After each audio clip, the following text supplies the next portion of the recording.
joining us here at the Ministry of Innovation for this week's Sunday brief. Today we have a brief on one subject and one subject only, on COVID-19. First, to introduce to you a number of officials who are with us to support us with today's brief, and then I would invite them to do various parts of the brief. The Honorable Henry Quartey, Deputy Minister of State in charge of National Security, is with us. Dr. Mrs. Martha Jansalutrot is the Acting Chief Director at the Ministry of Health. Dr. Da Costa Boaje is Director of Health Promotion at the Ghana Health Service. Dr. Anthony Insiasari is a Presidential Advisor on Health at the Office of the President. Dr. Bedu Akodie, who is here with me and will be doing the first part of the brief, is a Director of Public Health at the Ghana Health Service. Dr. Sally Ann Hine is with the World Health Organization. Dr. Nima Kimambo is the WHO representative in Ghana. Dr. Siedu Bequin is head of DSD at the Ghana Health Service. Dr. Patrick Abuaji is the Director General of the Ghana Health Service. The Honorable Ban is the Deputy Minister responsible for health. I would acknowledge some other persons from surveillance and other pieces as we go along. The Honorable Deputy Minister for Information, Honorable Pius Sam Hajide, is also here with us this afternoon. This afternoon's brief is in 4 parts. First, Dr. Bedu Akodie will give us a brief on the index cases that were announced on Thursday night and the contact tracing that were announced to be commencing at that time. He would also give us an update on whether or not there are any new cases here in Ghana. Then Dr. Patrick Abuaji will join us with some announcements to read through what they call the triage protocols in all the hospitals and clinics across the country. It's very important, particularly for health care workers across the country. He will reiterate those protocols. The government of Ghana will this afternoon issue a travel advisory, a very important travel advisory, a public gathering advisory, an update on public education, and a media advisory, which I will do later. And then the Honorable Deputy Minister for Health will wrap it up for us with some comments from the ministry that is leading this agenda. That is the ministry responsible for health. So please join me to welcome Dr. Bedu Akodie. Thanks much, Honorable Minister. Your Honor, Ministers of State, heads of agencies, our partners, I can see WHO here, friends from the media, Ghanaians. I provide this date as a follow-up of the press brief by the Minister of Health and Information that announced the first 2 confirmed COVID-19 cases, and consequently declared the outbreak in Ghana on the 12th of March this year, 3 days ago. Both individual index cases returned to Ghana outside the country, one from Turkey and the other from Norway. Hence, the 2 cases were both imported. The first case is a man, resident in Accra, who returned to Ghana from a trip in Turkey on the 29th of February this year. He developed symptoms on the 10th of March and reported to a health facility on the same day. He was identified as a suspected case of COVID-19. Sample was taken same day. The sample was sent to Noguchi Memorial Institute Medical Research, and within a short while, we had the report from Noguchi confirming that Ghana has confirmed the first case of COVID-19 in the country. The second case is a 60-year-old man, a Norwegian, who returned to Ghana, Accra, on the 7th of March. He started developing symptoms on the 12th of March and reported to a doctor on the same day. Sample was taken, sent to a laboratory, specifically Noguchi Memorial Institute Medical Research, and we received report later in the day indicating this is also another confirmed case of COVID-19. The two reports came the same time because the samples were sent and they were worked on the same time. So we had simultaneously two confirmed in this case on the 12th of March this year. For both patients, cases had no symptoms on arrival at the time of crossing our borders. And later, they presented with acute respiratory illnesses. We had evidence of exposure. They had been to areas where cases had been confirmed. Both cases are currently being treated under isolation conditions, and the two are stable. Contact tracing has started. I'll give details later, and it's ongoing.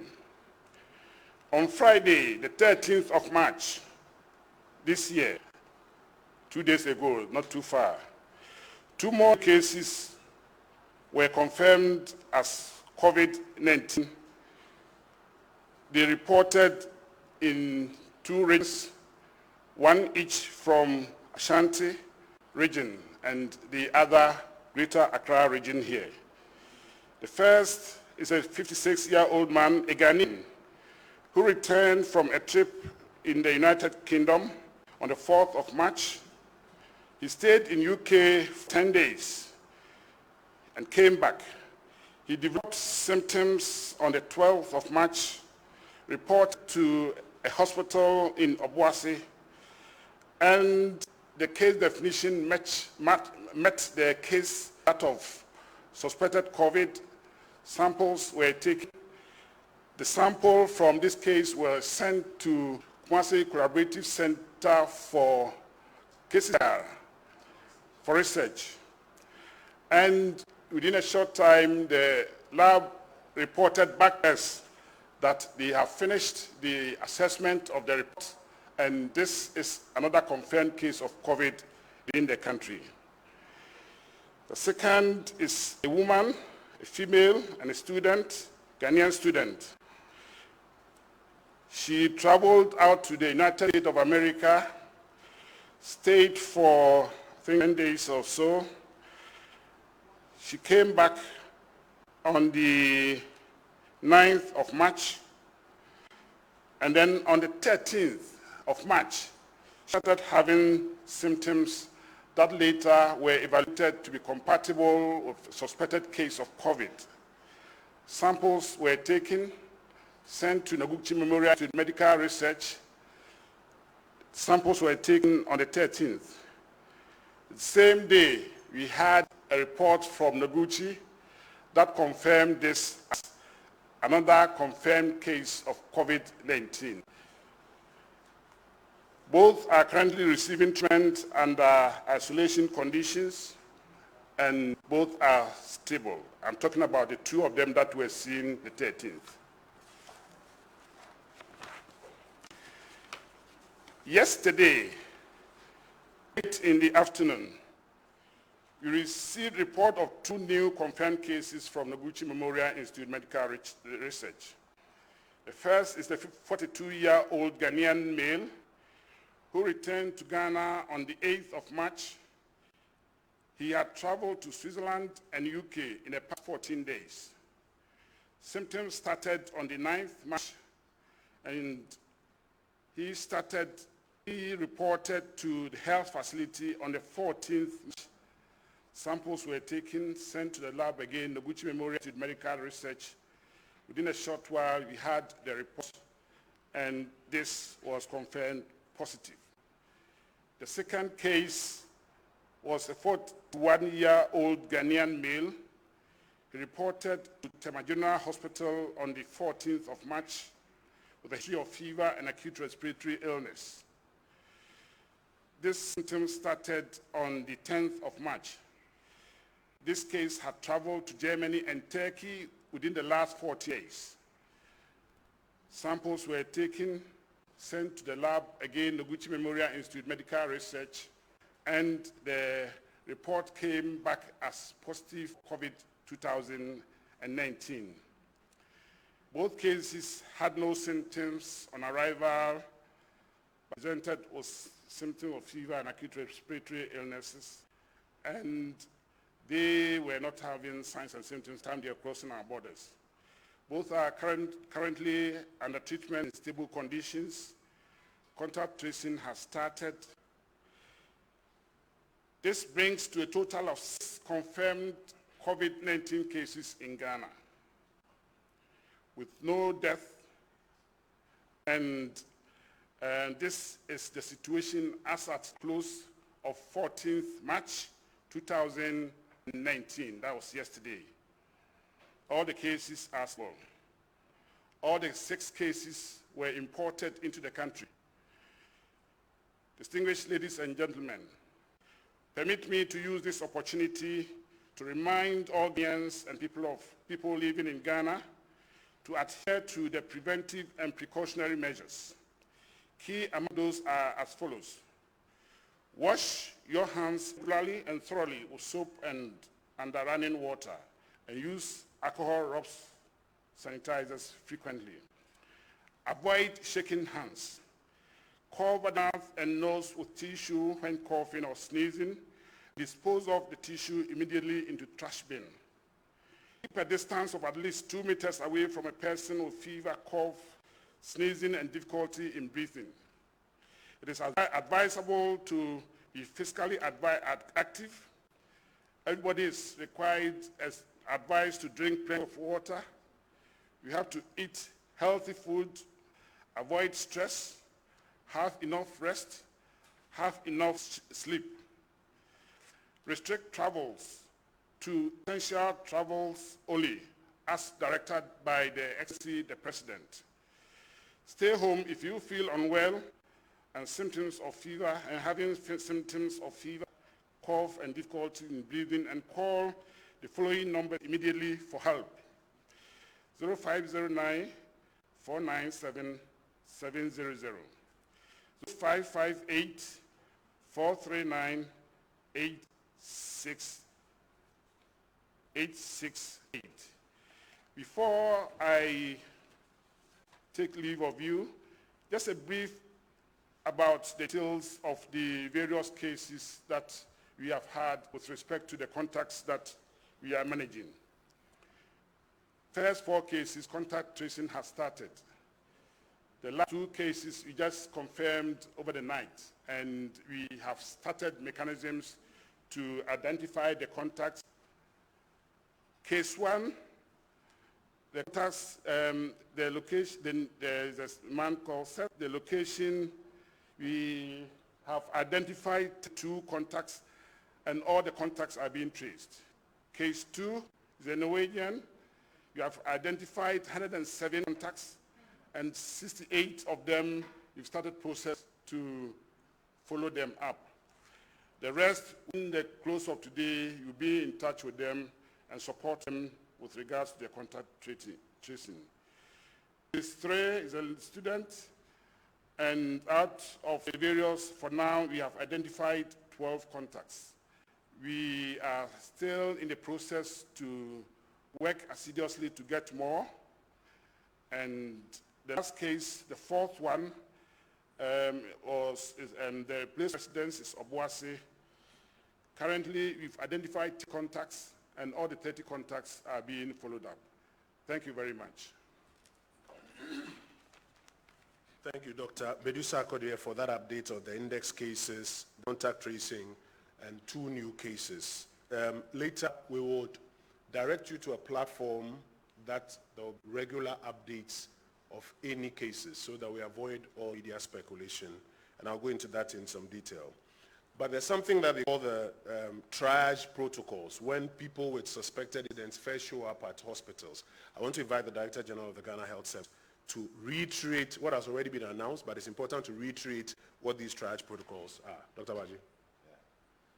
Thank you very much. I want to stand on the existing protocol and go straight. I think this has come up since the outbreak to ensure that we protect staff and patients. And so we have two stages of pre-triaging and triaging. The pre-triaging means that the outpatients especially, where we have patients that are coming, will be asked to see whether you have any respiratory condition, cough, sneezing, fever, etc., and separated so that you do not go into the outpatients and sit among other patients, and especially how people will be seeing you. So those doctors who will be seeing those patients will also be protected, will have to wear some masks and also be able to review and see whether you are a suspected case and how you are treated. This is done to ensure that patients are kept safe, especially those who don't have the condition, do not have to mix with other patients and spread the disease, and also doctors, nurses, and health workers, records officers who are attending to these patients are also protected to reduce any level of fear among others. This is something that we have instructed all our facilities to institute to ensure that people feel safe going to those facilities, and people who are there are protected from getting in contact with people who may be as of COVID-19. So thank you very much. Dr. Patrick Abuaji, thank you for reiterating those trial protocols. Ladies and gentlemen, the government of Ghana is issuing a travel advisory this afternoon. And the travel advisory is as follows. We'll give you a piece subsequently, but I'll read it out to you. First is that all travel to Ghana is at this stage strongly discouraged until further notice. Second, any traveler, except for Ghanaian citizens and persons with Ghana residence permits, who, within the last 14 days, has been to a country that has recorded at least 200 cases of COVID-19, will not be permitted into the Ghanaian jurisdiction. Airlines are instructed not to allow such persons to embark. Border posts are instructed not to allow such persons into the jurisdiction. 3, there is now going to be a mandatory 14-day self-quarantine for persons who are otherwise allowed to enter the Ghanaian jurisdiction. Guidelines for the self-quarantine will be available at the various Ghanaian ports of entry. Enforcement protocols are being deployed in collaboration with the state security and health authorities. Persons determined to be able to satisfactorily self-quarantine will be quarantined by the state. 4, inadmissible traveler who